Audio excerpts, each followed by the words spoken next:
চট্টগ্রামে ১৬টি সংসদীয় আসনে ভোট গ্রহণ অনুষ্ঠিত হয়েছে। এখন মূলত যেই উপজেলাগুলো রয়েছে বা যেই নগরকেন্দ্রিক যে আসনগুলো রয়েছে সেখানে ভোট গণনার কাজও একেবারেই শেষ পর্যায়ে। উপজেলা পর্যায়ে যে আসনগুলো রয়েছে সেই আসনগুলোর ভোট গণনা শেষ, সহকারী রিটার্নিং অফিসার শেষ করেছেন। সেখান থেকে এরই মধ্যে ভোটের যে ফলাফল সেটি আসতে শুরু করেছে চট্টগ্রামে। আমি এখন যেখানে আছি জেলা প্রশাসন, যেই জেলা প্রশাসন যে সম্মেলন কক্ষ সেখানে মূলত চট্টগ্রামের উপজেলার যে 10টি আসন সেই আসনের ফলাফলগুলো ঘোষণা করা হচ্ছে এবং আংশিকভাবে আসনগুলো ঘোষণা করা হয়েছে। তবে আমাদের কাছে উপজেলা থেকে যেই সহকারী রিটার্নিং অফিসাররা ঘোষণা দিয়েছেন সেই ফলাফলগুলো এরই মধ্যে এসে পৌঁছেছে।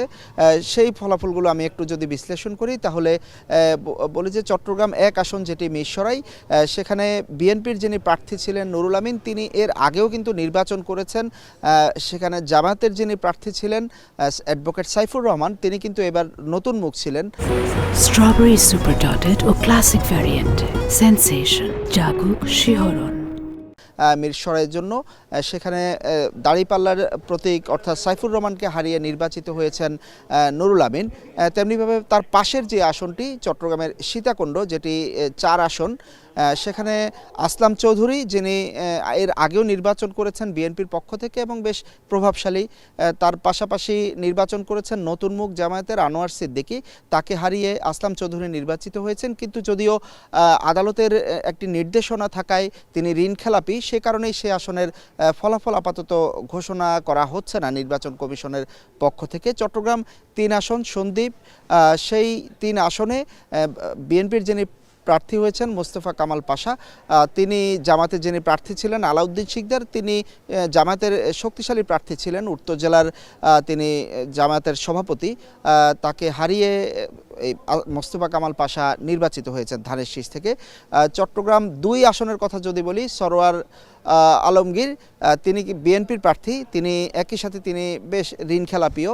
সেখানে জামাতের যিনি প্রার্থী ছিলেন নুরুল আমিন, তার বিপরীতে তিনি আবার চট্টগ্রাম মহানগর জামায়াতের সাধারণ সম্পাদকের দায়িত্ব পালন করছেন। সেখানে দাঁড়িপাল্লা প্রতীককে হারিয়ে ধানের শীষ প্রতীকে সরোয়ার আলমগীর নির্বাচিত হয়েছেন। চট্টগ্রামের যে মোট 16টি সংসদীয় আসন, তার মধ্যে 2টি আসনে দাঁড়িপাল্লা জিতেছে। একটি চট্টগ্রামের সাতকানিয়া লোহাগাড়া আসন, যেখানে শাহজাহান চৌধুরী, চট্টগ্রাম 15 আসন, সেটি দীর্ঘদিন ধরে জামাতের দুর্গ হিসাবে পরিচিত। সেই আসনে জামাতের শাহজাহান চৌধুরী নির্বাচিত হয়েছেন। পাশের আসন চট্টগ্রামের যে বাঁশখালী, সেখানে মূলত বিএনপির মিশকাতুল ইসলামের সাথে প্রতিদ্বন্দ্বিতা করেছেন জামাতের জহিরুল হক, তিনি এর আগে উপজেলা চেয়ারম্যান ছিলেন জামাতের প্রার্থী।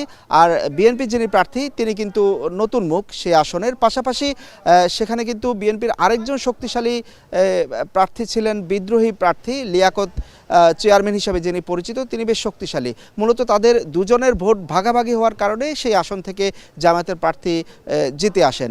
এরপরে যে আসনটির কথা বলবো চট্টগ্রামের চন্দনাইশ আসন, সেই আসনের liberal Democratic party LDP chairman colonel অলি, তার ছেলে দাঁড়িয়েছিলেন এবার ওমর ফারুক, তিনি মূলত সামান্য ভোটে বিএনপির যিনি প্রার্থী জসিমউদ্দিন আহমেদ তার কাছে হেরেছেন। প্রায় 700-র মতো ভোটে তিনি হেরে গিয়েছেন এই চন্দনাইশ আসনে। তার পাশেই পটিয়া আসনে এনামুল হক, তিনি বিপুল ভোটে বিজয়ী হয়েছেন। আর পাশাপাশি চট্টগ্রামের যে আনোয়ারা আসন, সরোয়ার জামাল নিজাম, তিনি আগেও নির্বাচিত হয়েছেন এবং সেখানে শক্তিশালী প্রার্থী। তার বিপরীতে মোমবাতি প্রতীকের যিনি প্রার্থী ছিলেন তিনি দ্বিতীয় হয়েছেন। সেখানে দাঁড়িপাল্লা হয়েছে তৃতীয় মূলত। এরপরে যদি আসি আমি চট্টগ্রামের বোয়ালখালীর কথা বলি, সেখানে আসলে এক ধরনের পুরো নির্বাচনের সময় জামায়াত এবং এনসিপির প্রার্থীদের মধ্যে এক ধরনের ধোঁয়াশা ছিল। জোটের পক্ষ থেকে সেখানে এনসিপির জোবাইরুল আরিফকে মনোনয়ন দেওয়া হয়, কিন্তু তিনি সে আসনের না এবং তার খুব একটা সেখানে জনপ্রিয়তাও ছিল না। এরপরেই কিন্তু জামায়াতের যিনি সেখানে প্রার্থী হয়েছিলেন ডক্টর আবু নাসের, তিনি কিন্তু ভোটের 2-3 দিন আগ থেকে মাঠে সক্রিয় হন।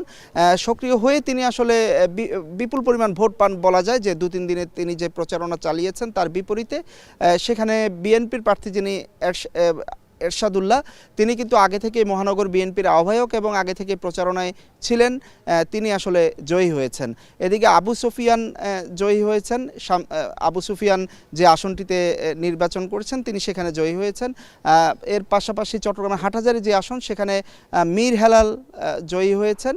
জামাতের যিনি প্রার্থী, সেখানে 11 দলীয় জোট থেকে প্রার্থী দেওয়া হয়েছিল রিকশা প্রতীকে বাংলাদেশ খেলাফত মজলিসের মুনিরি তাকে হারিয়ে তিনি নির্বাচিত হয়েছেন। চট্টগ্রাম রাউজান সেখানে গিয়াস কাদের চৌধুরী, তাদের পারিবারিক যে দাপট সেটি বেশ দীর্ঘদিনের। গিয়াসউদ্দিন কাদের চৌধুরী তিনি জামাতের প্রার্থীকে হারিয়ে বিপুল ভোটে আসলে বিজয়ী হয়েছেন। এর পাশেই চট্টগ্রামের রাঙ্গুনিয়া যে আসন, রাঙ্গুনিয়া আসনে মূলত হুমাম কাদের চৌধুরী, সেখানে সালাউদ্দিন কাদের চৌধুরী আগেও নির্বাচিত হয়েছিলেন। তার হুমাম কাদের চৌধুরীর বিপরীতে জামাতের প্রার্থী ছিলেন ডাক্তার এটিএম রেজাউল হক, তিনি ডাক্তার হিসেবে বেশ পরিচিত সেই আসনটিতে।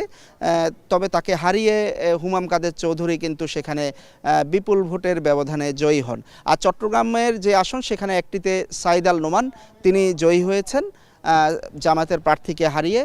শামসুজ্জামান হেলালি তিনিও বেশ প্রতিদ্বন্দ্বিতা হবে বলে আশা করা হচ্ছিল চট্টগ্রামের সেই আসনটিতে, কিন্তু শেষমেশ সাইদ আল নোমান সেখানে নতুন মুখ, তিনি জয়ী হন। সেখানে তার বাবা এর আগে আবদুল্লাহ আল নোমান, তিনি বেশ পরিচিত বিএনপিতে এবং এর আগে মন্ত্রী ছিলেন সেই আসনটিতে। তার প্রভাবে মূলত সাইদ আল নোমান এবার জয়ী হয়ে আসেন। অর্থাৎ আগের বারে থাকা বাবাদের উত্তরসূরিরা, বিশেষ করে আমি যদি বলি হুমাম কাদের চৌধুরী রাঙ্গুনিয়া আসনে, এদিকে সাইদ আল নোমান জয়ী হয়ে এসেছেন, তারপর মীর হেলাল, মীর নাসিরের ছেলে, মীর নাসির আগেও মন্ত্রী ছিলেন এবং এখানে মেয়র ছিলেন। এই মীর হেলালের ছেলে, মীর নাসিরের ছেলে মীর হেলাল তিনিও এবার জয়ী হয়ে এসেছেন। সবশেষ যদি বলি একেবারে চট্টগ্রাম 11 যে আসনটি, যেখানে চট্টগ্রাম বন্দরের অবস্থান এবং চট্টগ্রাম এয়ারপোর্ট থেকে বেশ কিছু কেপিআই স্থাপনা, অর্থনীতি বাণিজ্যের প্রাণকেন্দ্র যে আগ্রাবাদ এলাকা সেটি সহ মিলে এই আসনটি বেশ গুরুত্বপূর্ণ। এই আসনটিতে মূলত আমির খসরু মাহমুদ চৌধুরী বিএনপির স্থায়ী কমিটির সদস্য, তিনি এক শক্তিশালী প্রার্থী, চট্টগ্রামের একেবারে হেভিওয়েট প্রার্থী বলা যায়। তার বিপরীতে শফিউল আলম, যিনি এর আগে সেই ওয়ার্ডে কাউন্সিলরের দায়িত্ব পালন করেছেন, দায়িত্ব পেয়েছিলেন বা জয়ী হয়েছিলেন জামায়াতের পক্ষ থেকে, শফিউল আলমকে হারিয়ে আমির খসরু মাহমুদ চৌধুরী জয়লাভ করেন। তো এই ফলাফলগুলো মূলত আমাদের কাছে স্থানীয় পক্ষ থেকে বা সহকারী রিটার্নিং অফিসারের পক্ষ থেকে আমরা পেয়েছি। সেই ফলাফলগুলো আংশিকভাবে আমি এখন যেখানে আছি জেলা প্রশাসন কেন্দ্র সেখানে ঘোষণা করা হচ্ছে আজকে রাতে, এবং আগামীকালকে মূলত তারা বলছেন যে 13 ফেব্রুয়ারি তারা আনুষ্ঠানিকভাবে ফলাফল ঘোষণা করবেন। তবে এখান থেকে শুধুমাত্র চট্টগ্রামের চন্দনাইশের যে আসনটি, যেখানে লিবারেল ডেমোক্রেটিক পার্টির ওমর ফারুককে হারিয়ে জসিমউদ্দিন জয়ী হয়েছে, সেটি একেবারে পুরোপুরি এখনও পর্যন্ত ঘোষণা করা হয়েছে। তো এই উৎসবমুখর পরিবেশে যদি বলি যে চট্টগ্রামে আসলে এবারের ভোট শান্তিপূর্ণ হয়েছে, দুই একটি বিচ্ছিন্ন ঘটনা ছাড়া, যেগুলো একেবারেই ছোটোখাটো ঘটনা। এর বাইরে শুধুমাত্র চট্টগ্রামের সাতকানিয়া আসনে একজন প্রিজাইডিং অফিসার, সেই প্রিজাইডিং অফিসারকে প্রত্যাহার করা হয়েছিল, তিনি আগেভাগে এজেন্টদের থেকে স্বাক্ষর নিয়ে রেখেছিলেন, সে কারণে।